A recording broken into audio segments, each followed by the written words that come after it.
Canada. We are true populists, true nationalists. We believe in Canadians first, love and compassion for our people.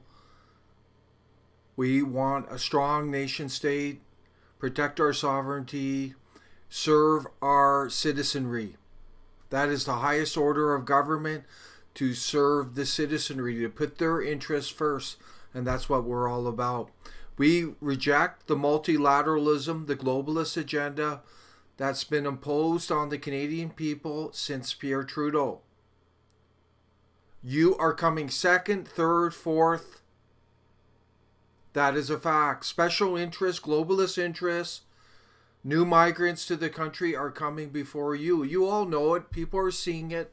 There's a radical transformation going on in Canada through the mass immigration into Canada. 2019, over 1 million through all streams.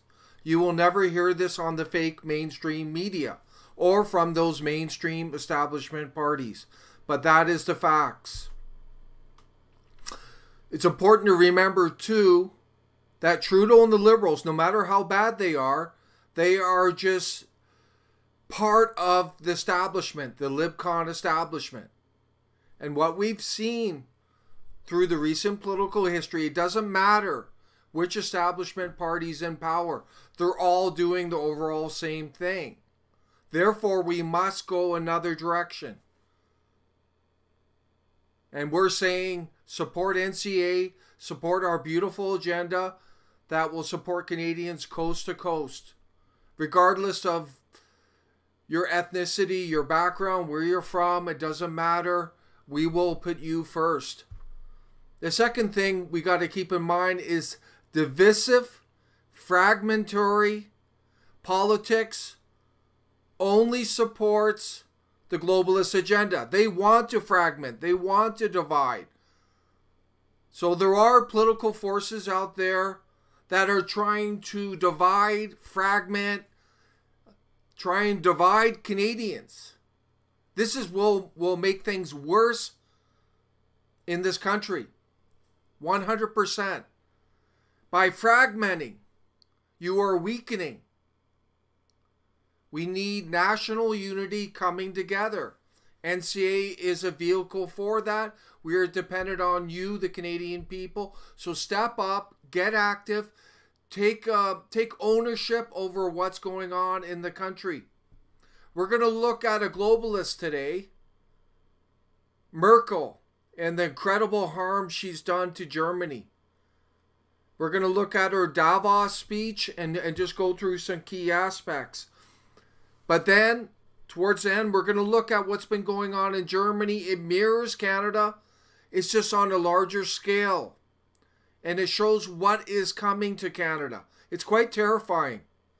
Very terrifying with these open borders, mass migration, replacement migration, serving globalist interests over your own people.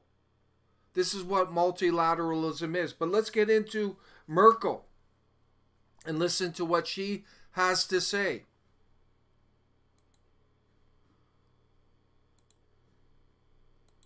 A very ambitious goal for its own, namely improving the state of the world. And you invited representatives from the realms of politics, business, and various organizations, not only in Davos, but in many parts of the world. And I think one can safely say that when we look back 50 years, that the world has indeed become a better place. 50 years ago, we were right in the middle of the Cold War. Germany was divided. For me, it was certainly not in the cards that I would at some point in time stand here. Now, this Cold War ended 30 years ago. The bipolar world turned into a multipolar world.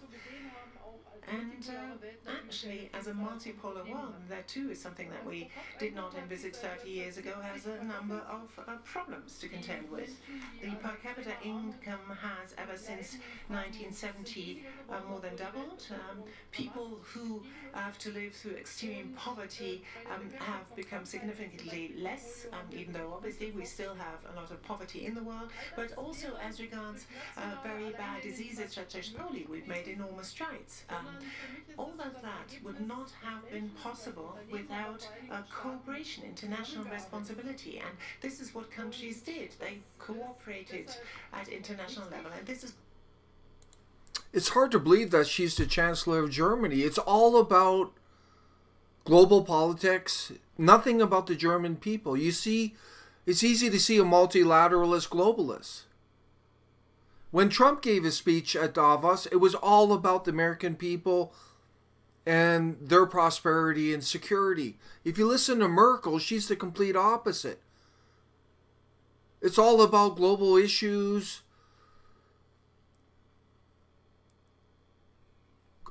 global people from all over the world. It has nothing to do with her people. This is a troubling aspect. But she's skimming over things. What she's saying is not accurate, and there's been studies done on hyper-globalization that show that in fact the world is heading in the wrong direction through this globalization. The world economy is suffering. Countries are having a lot of internal issues, but she doesn't want to address those.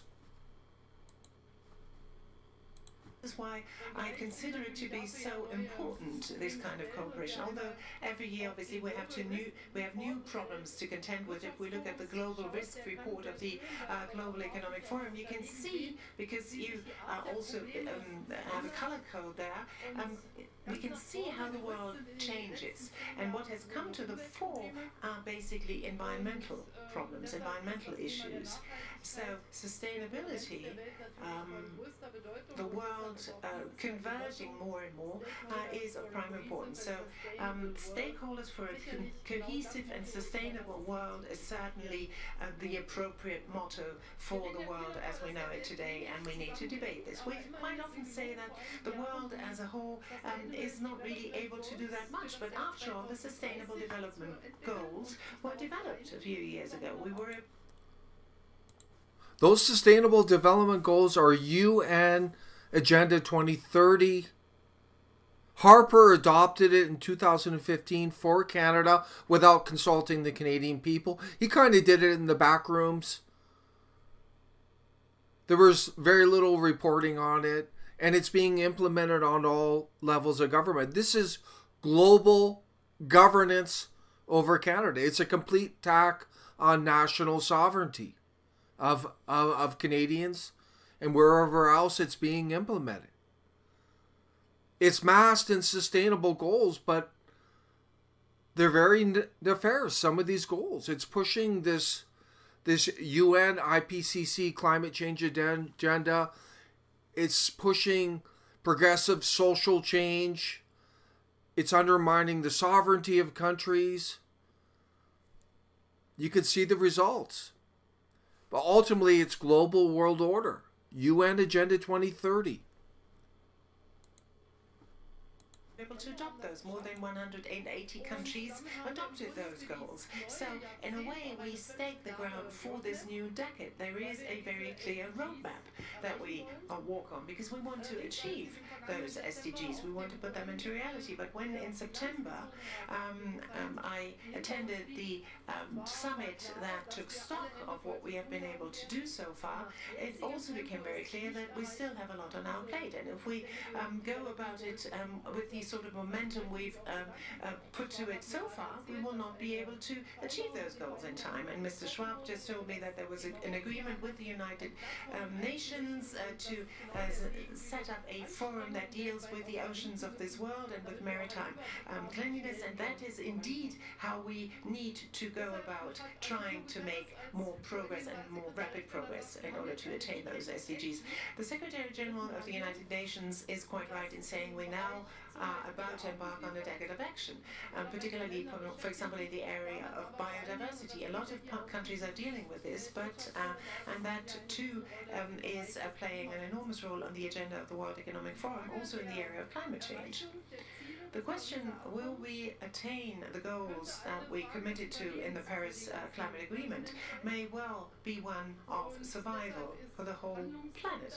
So we are under pressure. We have to act, because we know that for the attaining the goals, particularly of the goal of bringing global warming below 1.5 degrees. So she's fear-mongering now. Global warming was refuted. Al Gore was pushing it in The Inconvenient Truth.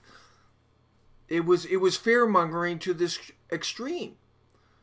They were saying if we don't act, we don't capitulate to the global world order, the world's going to end. Complete fear-mongering. This is a fabricated existential threat out of the UN IPCC.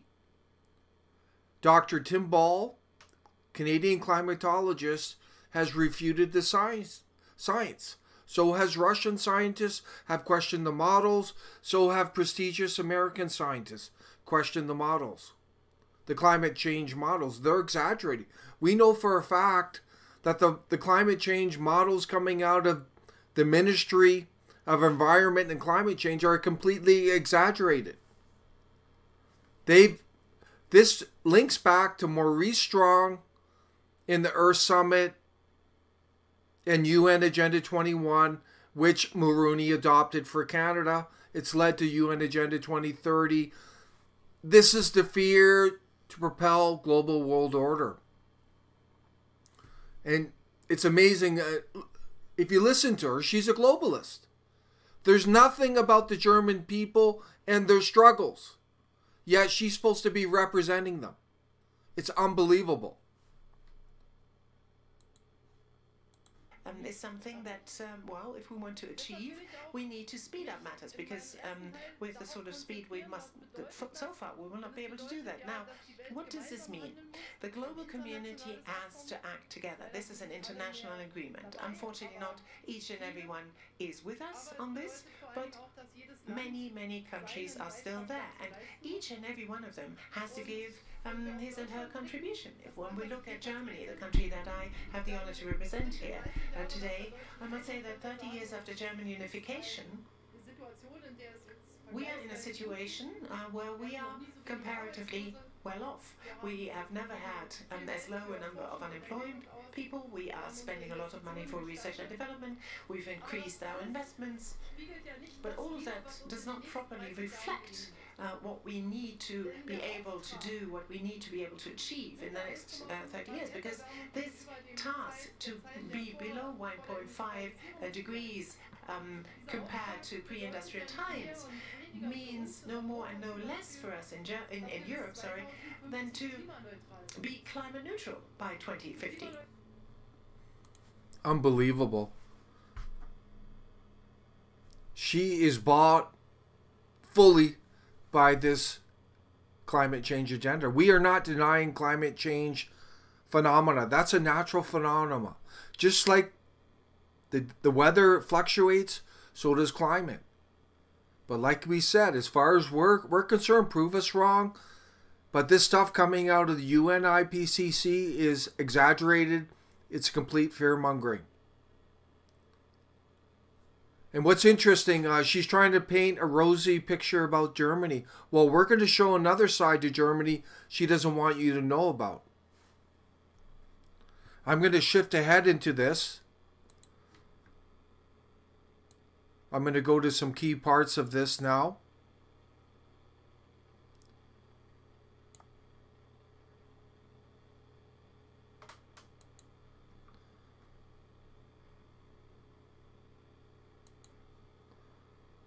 to accept climate neutrality for their productions. That means that the conditions under which we build machines, under which we produce steel, will have to be changed completely. I just now had a very interesting talk with representatives of the biotech industry. This industry too will play an enormous role in these transformative processes of our economies.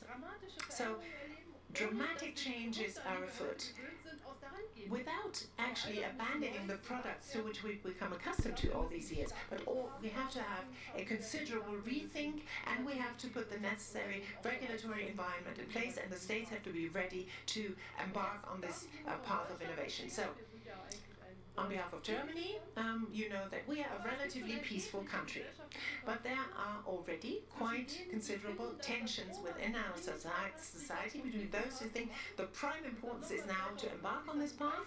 2050, we only have 30 years.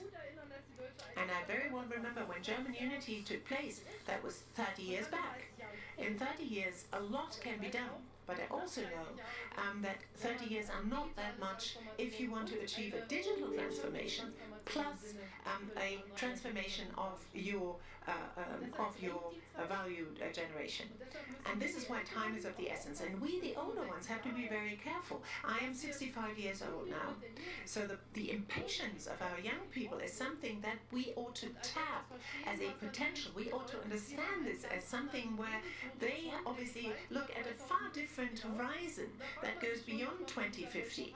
And obviously, these young people will ask us, well, what of our biodiversity?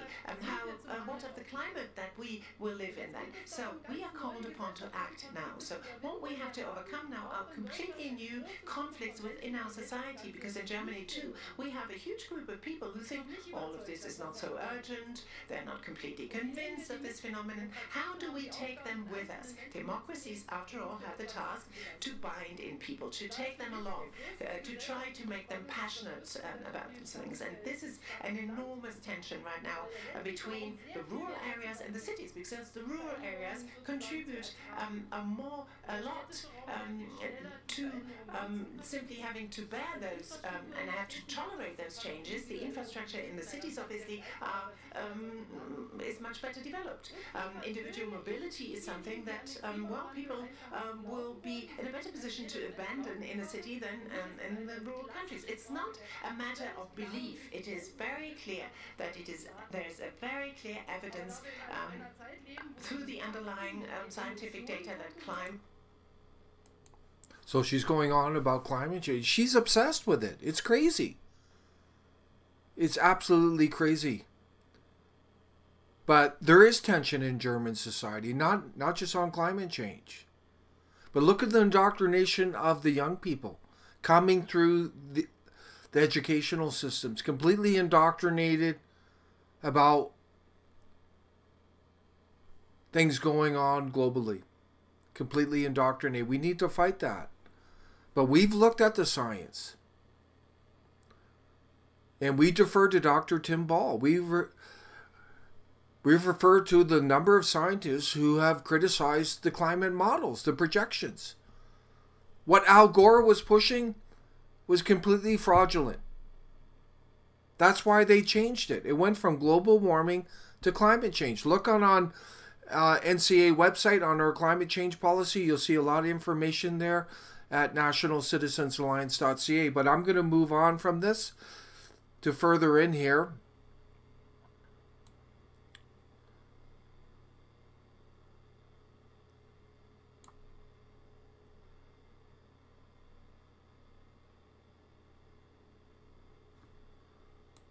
Violating in the agreement.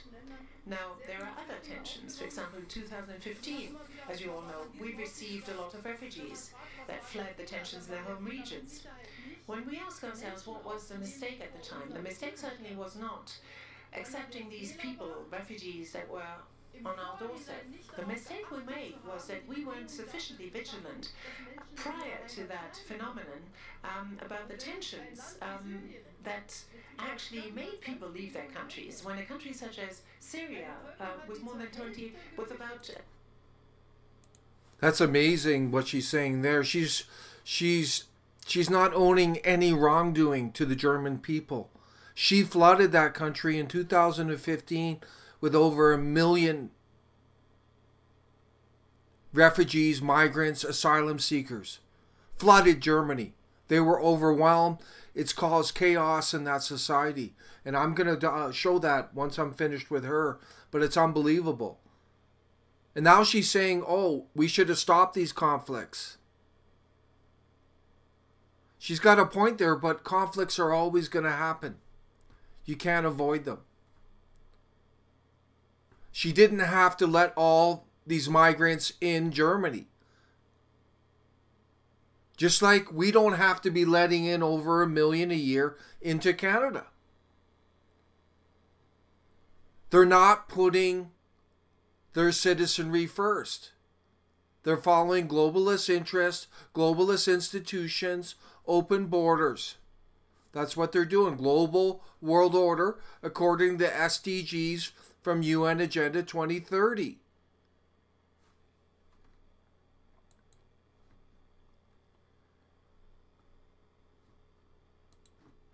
20 million people, where half of the people have fled, either have now IDPs or have fled to other countries. If we look at Turkey, that has about 5 million refugees, that Lebanon has become unstable because of the many refugees they've absorbed.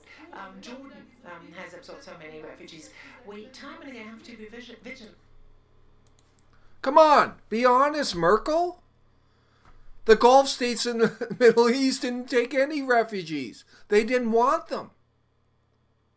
That is a fact. How many refugees did Saudi Arabia take? 0 as far as we know. Kuwait, 0. Those are the facts. You don't have to open your borders. Look at Hungary. They're putting restrictions. You need to own this, what you've done to your people. Look what's happening to our country. Same thing. As regards these peace processes, we have to care for them, we have to nurture them. And now if we look at Libya, we have to be very careful that the same doesn't happen there again. We've made a first attempt, and it's only a first attempt to find a solution for Libya before Libya itself also falls into this trap of a proxy war. I'm going to move ahead on this.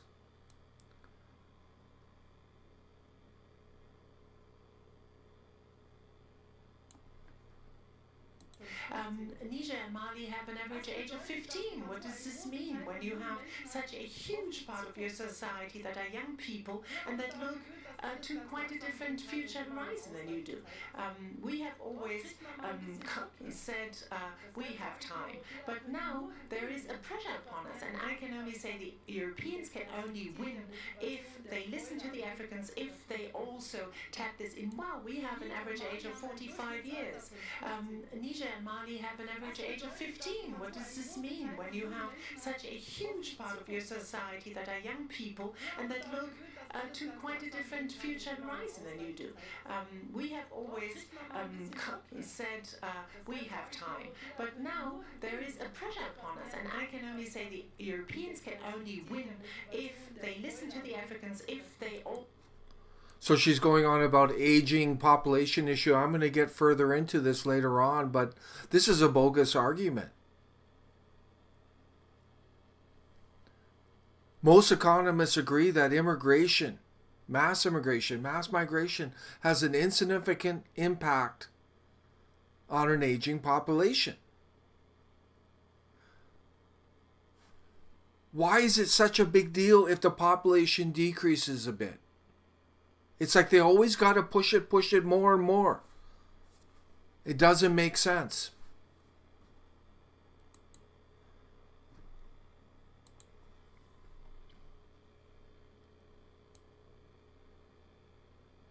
This is very telling right now. This part I'm going to play.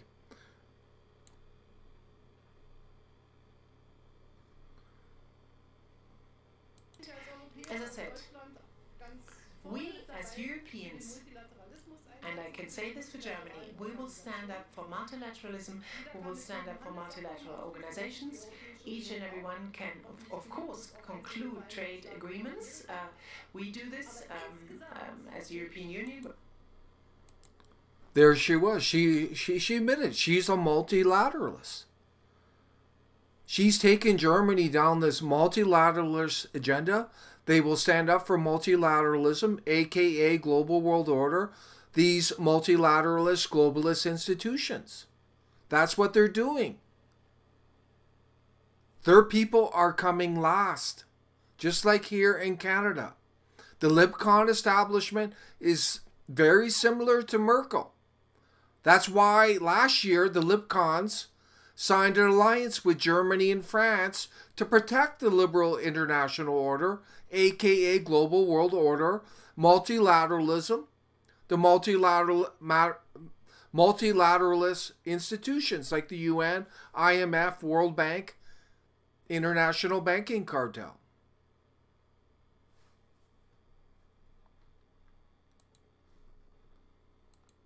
With other parts of the world, we hopefully will be able to do this also with the United States. But as I see it, the most effective way of create global prosperity is the multilateral way. The World Trade Organization. That's been disproven by a Harvard professor of political international economy, Professor Roderick, who's done excellent work dating back to 2000. He says hyper-globalization, this extreme multilateralism, is actually harming the world economy. It's harming the nation states. It's tearing nation states apart. She is dead wrong. These people are taking Western countries down the wrong path, without question. Look up Dr. Roderick. He's a visionary. He saw this well before it was happening. What you want to do, and this is something NCA supports, is creating a strong nation state. Serve your citizenry. Put your citizenry first. It doesn't mean you don't help other countries, but you're putting your citizenry first. And competition is good. International competition between countries is good. This approach doesn't mean that you're isolated. You're going to work with other countries, alliances, trade deals with other countries that are in the best interests of your people. That's it.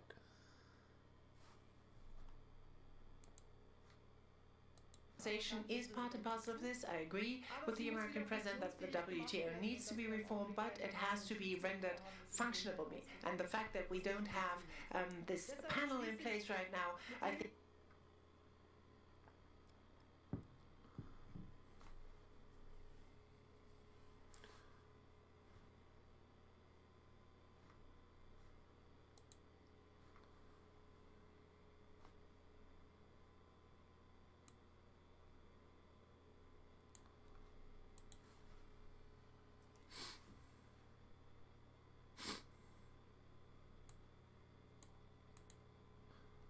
We're going to move on from this, but at 38 minutes into this, she started talking about 5G and saying that, you know, how great it is. We're going to have to get into that. But the bottom line, 5G, it's all about mass surveillance state. And there's physical harm from the electromagnetic radiation from it. Go look it up. This is very disturbing, 5G, rushing right into it. But do your homework on 5G. It's very disturbing. But she's pushing that. But we're going to shift from her. We're going to put this into context now.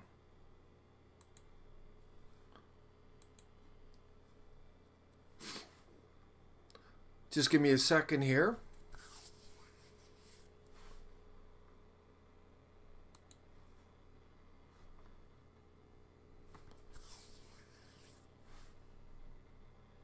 Okay, I want to bring some reality to this now. You heard Merkel there. She's a fairly good speaker, but you could see that she's a multilateralist. She admitted to that. She's taken Germany down that path. She's taken, well, the EU is multilateralist by definition. It is part of the liberal international order as a huge bloc. But I'm going to show the reality on the ground now in Germany, which she's not telling you. This is in 2018. She actually admitted that there are no-go zones in Germany. The fake mainstream media was dismissing it as a myth by the so-called political elites, but she actually had to admit it in 2018. And this phenomena with crime, along failing to mention its connection with illegal migration, in spite of the fact while organized crime has an old history in Western Europe, the no-go zones have only occurred in the past decade. The German police union warned of the formation of these zones. The government overlooked it. And apparently now there's around 420 Islamists considered a threat living in Berlin alone, which is 4 times the number than in 2011. So this is one of the realities. These no-go zones, they're in Canada too. The problem with Canada is we're so spread out, you don't see them. But eventually it's going to come through more and more. You know, we've been in communities, different ethnic enclaves. They have a feeling of no-go zone in them. This is reality. These are migrant ethnic nationalists who've come in to taken over an area, and it's theirs. They own it. That's the way they look at it. Look at the UK. They're very dangerous, some of these no-go zones. You can be mugged, attacked. Some areas, they say Muslims only. This is reality.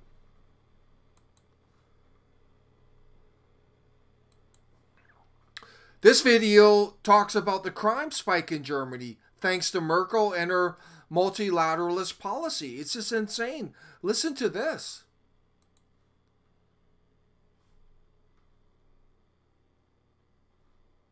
As we reported earlier, German Chancellor Angela Merkel announced a deal to form a new coalition government. In the last election, she lost seats in parliament to the right-wing Alternative for Germany Party, or AfD.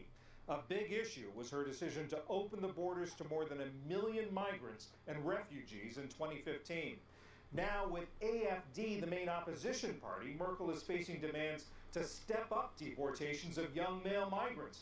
As special correspondent Malcolm Brabant reports, that follows a finding that they are largely responsible for an increase of violent crime in Germany. A brutal murder in Kandel, southern Germany, has placed the country's open-door immigration policy under intense scrutiny. These marchers demanded protection and security for women and children after a 15-year-old local girl, Mia Valentine, was stabbed to death by a young Afghan asylum seeker.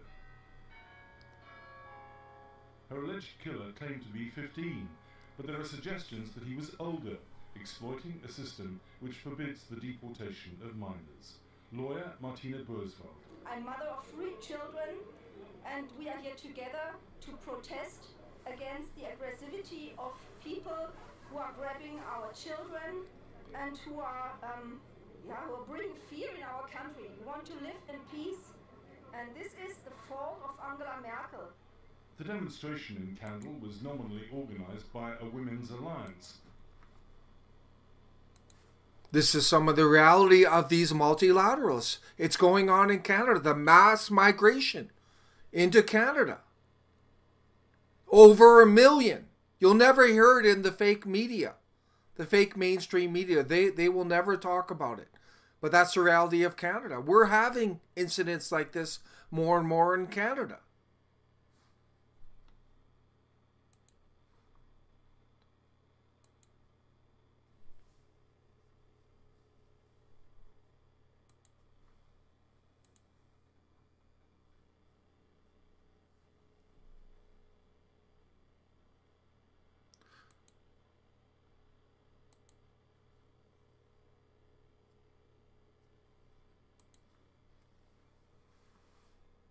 This is unbelievable. This is another example of it. Germans shaken by a series of violent immigrant attacks. This person here, Ali Bashar, was convicted for rape and murder of a 14-year-old. It was unbelievable. This is posted in 2019. And it's he's a 22-year-old Syrian man handed life sentence, which is great, for raping, murdering a 14-year-old girl last year, 2018. He confessed to killing the girl and denied raping her. She went missing on May 22nd, 2018. Very tragic. Suzanne was her name. Very, very sad. But this is the kind of stuff that's going on. This is real. There was another incident here. 11 men. One of them was a German citizen on trial raping an 18-year-old woman near a disco last October. Another incident here.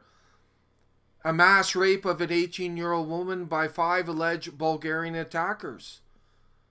All reportedly aged between 11 and 14.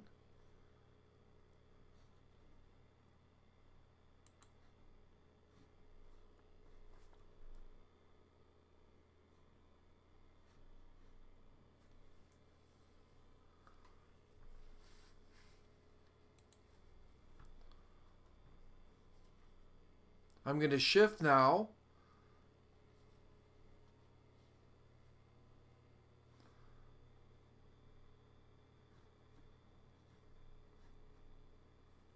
This is a really interesting article here. This is going to shed light on everything. This is on the growth of Germany's Muslim population.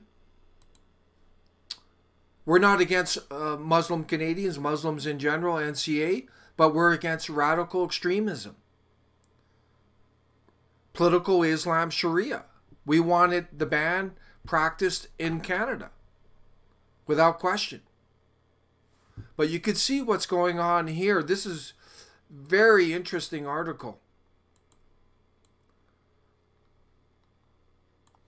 Between 2010 and 2016, the Muslims living in Germany rose from 3.3 million, 4.1%, to nearly 5 million, 6.1%. And that number's even higher now. It's probably at 7% plus. The troubling aspect here, a lot of these Muslims who are coming in, they're very young, average age 31. The fertility rate is 1.9. Non-Muslims, average age 47. Fertility rate 1.4. For EU, the average age of Muslims is 30, and their fertility rate is 2.6. Non-Muslims is 44, 1.6. So they're outbreeding the rest of the populations.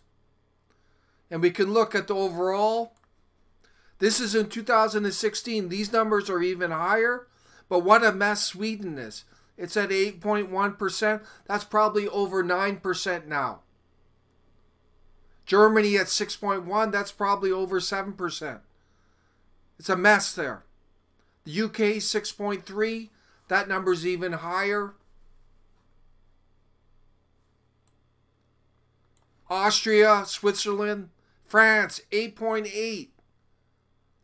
Look at the trouble there, the no-go zones, the migrant violence, the terrorism coming out of France, the no-go zones. Bulgaria at 11.1%. I'm going to get to that one later on in this.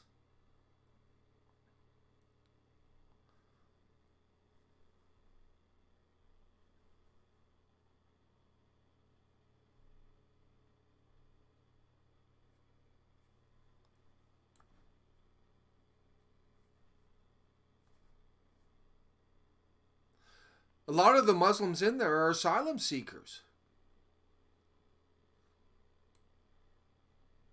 And you see the projection here. If this continues, they could be as high as 20% by 2050. Unbelievable.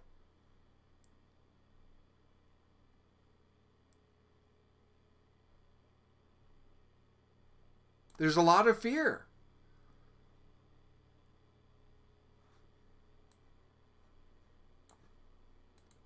In Canada, the Islamic population is, I'd say it's, based on the data we've seen, it's probably 3.5% and growing. We're on the track of Europe. Once you get over 5-6% of that population, the real problems start. But they're just flooding anyone in.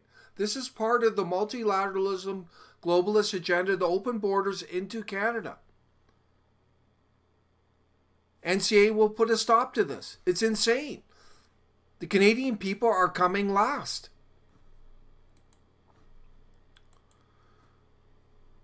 Bulgaria is a very interesting, even though it's around 12% Muslim, they don't tolerate any of this extremism.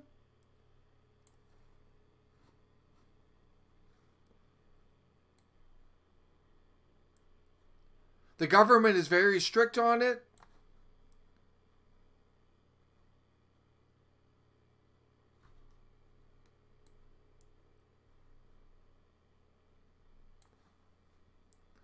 And most of these migrants now avoid Bulgaria because they don't tolerate it.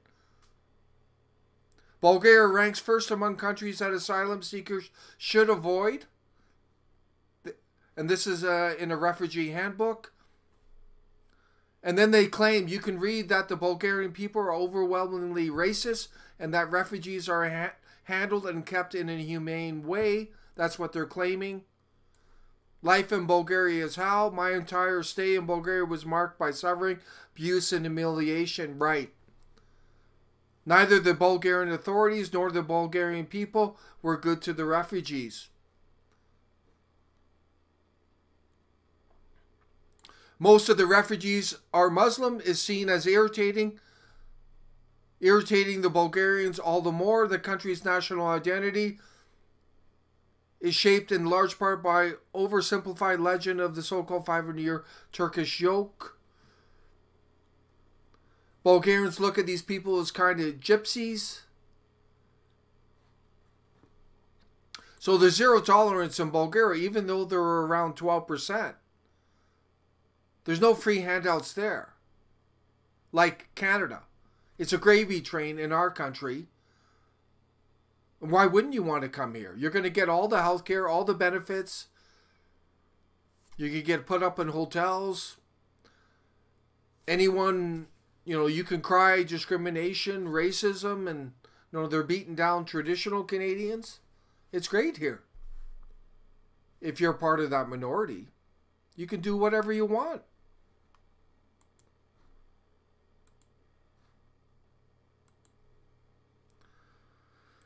This is pretty interesting here.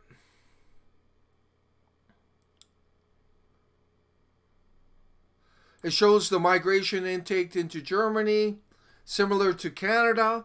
It's unbelievable. 2012, 2014, over 1.4 million migrants. Unbelievable.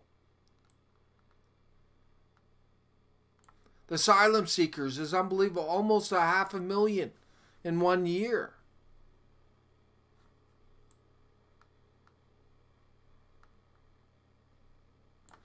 And there's the projections again. More and more. This is multilateralism. This is putting your people last. The asylum claims. Look at that. Unbelievable. No wonder the country's in turmoil. And this goes further into it. Net migration fell to 400,000 people in 2018. That's still a hell of a lot of migrants coming in.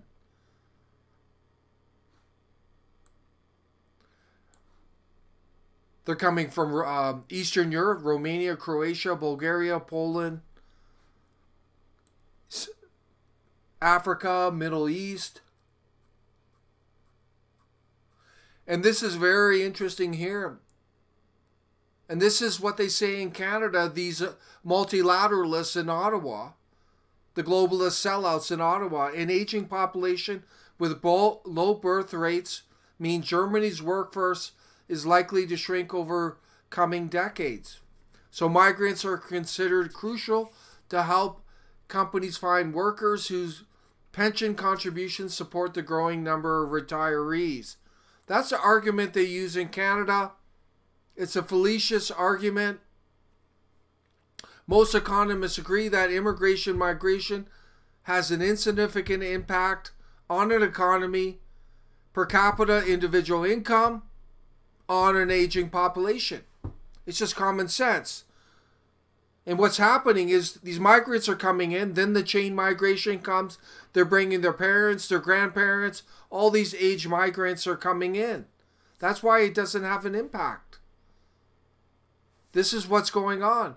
But this is part of the multilateralism, open borders. They want to make a globalist village. They're attacking. They don't want a strong nation state that's united. They want it fragmented. And that's exactly what they're doing.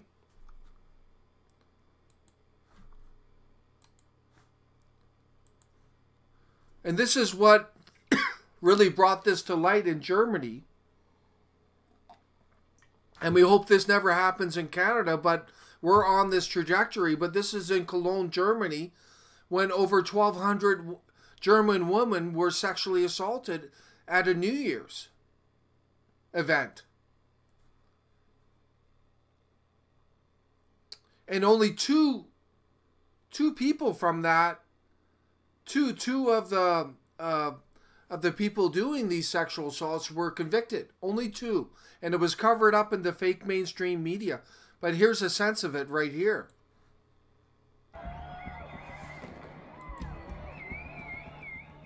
Und halt ziemlich alles durcheinander.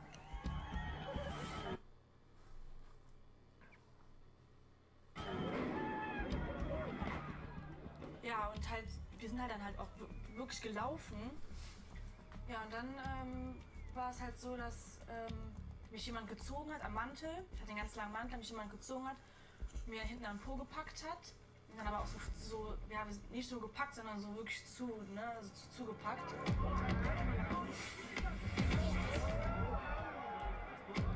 Hundreds of German women were surrounded, sexually assaulted and robbed by a mob of drunk foreign men. 2 women were reportedly raped. Around us there were, I don't know, a group of 20 or 30 men that just surrounded us. They were pushing and pulling at our clothes, and then just men got on the left side, on the right side. They touched us everywhere they could, between the legs and our breasts. But they really tried hard. They tried to open our clothes and so on. Also da waren halt Beleidigungen, das habe ich halt auch von anderen gehört, zum Beispiel Fiki und Hure und Nutte. They were all really tall, black hair, always black beard, so North African people, I think it could also be Syrians, so refugees, but I think for us, the Germans, they all look the same.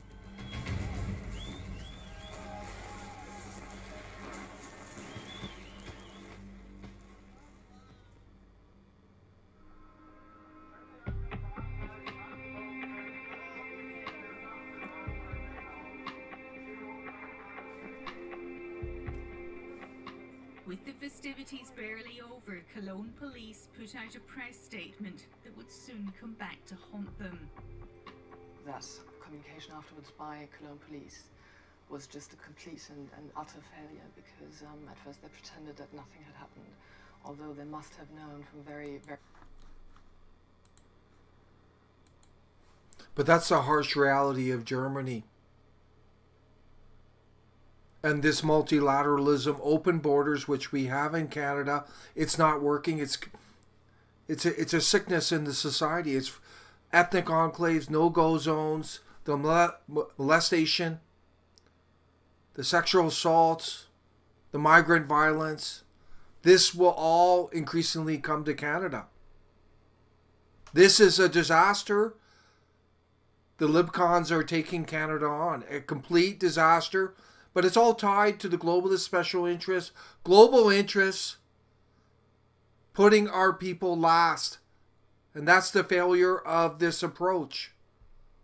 It's putting our children in harm's way. Our women in harm's way. Increasingly. Just look to Europe. Look to Germany. It's sickening what Merkel and her cohorts have done to the German people. But they are fighting back. And we need to fight back in Canada. We're not there yet, but it is coming through this insane multilateralism agenda. And this is coast to coast, as I said at the beginning. Fragmentation, divisive politics do not help. This is affecting Canadians coast to coast. Urban, rural, doesn't, both. There's mass migration into rural areas by the LibCons. They're doing it in every province. We don't want to go down the path of Europe, but we are heading that way. Support NCA. We are fighting back. We're trying to take our country back from these globalist sellouts in Ottawa. We have to take our country back, or what you see in Germany is going to be here. It already is here, but it's going to be even worse. This is a failed experiment by the LibCons, this multilateralism. And I have to stress, what we're talking about is a strong nation state working with other countries. It's not selling your country out. It's not putting multilateral institutions before your own people. There's a big difference. This is a failed experiment. This is a dangerous failed experiment. We need the Canadian to wake up, join us, so we can redirect the country.